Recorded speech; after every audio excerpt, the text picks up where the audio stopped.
Magandang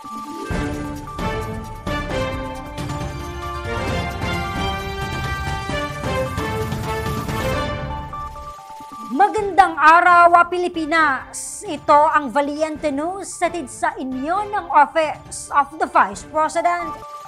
Mainit na sinalubong ng mga kabataan mula sa paaralang elementaryan ng Santa Fe sa Ifugao ang mga kawani ng OVP Cagayan Valley Satellite Office. Tumungo kasi kamakailan ng opisina sa probinsya upang bisitahin ang ilang paaralan at upang mamahagi ng pagbabago bags. Narito ang ulat ni Maribeth Adlawan. Tumungo muli ang mga kawani ng OVP Cagayan Valley Satellite Office sa lalawigan ng Ifugao sa Cordillera Administrative Region o CAR upang bisitahin at kumustahin ang kalagayan ng ilang mga mag-aaral sa nasabing probinsya.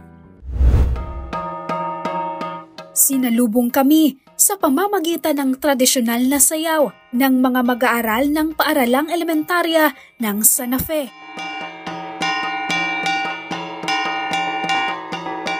Dinuy kung tawagin ito.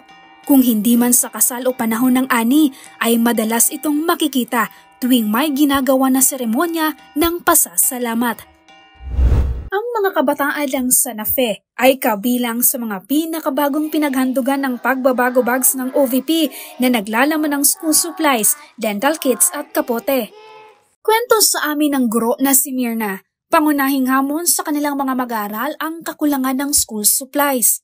Nahihirapan talaga sa minsan nanggagaling po sa mga guro. Like yung mga lapis nila o kaya nawawalan ng papel, ganun.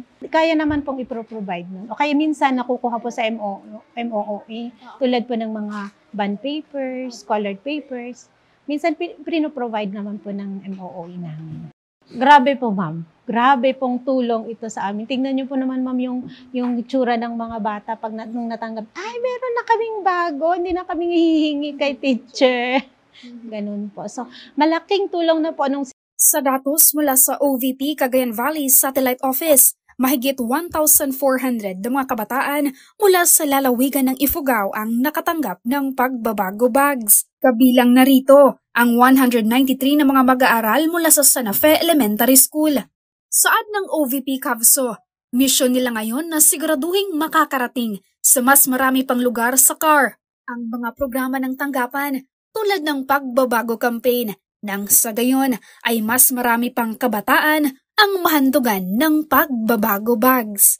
Mula dito sa Lamot, Ifugao, ako si Maribeth Adlawan, lahat para sa Diyos, bayan at pamilyang Pilipino. Valiente News.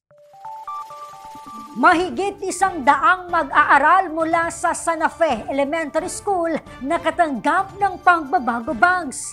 Kwento ng ilang mga kabataan sa nasabing paaralan, tunghayan sa susunod na episode. Ako si Claudette Loreto para sa makabuluhan, naninindigan at matapang na mga ulat at impormasyon. Maraming salamat.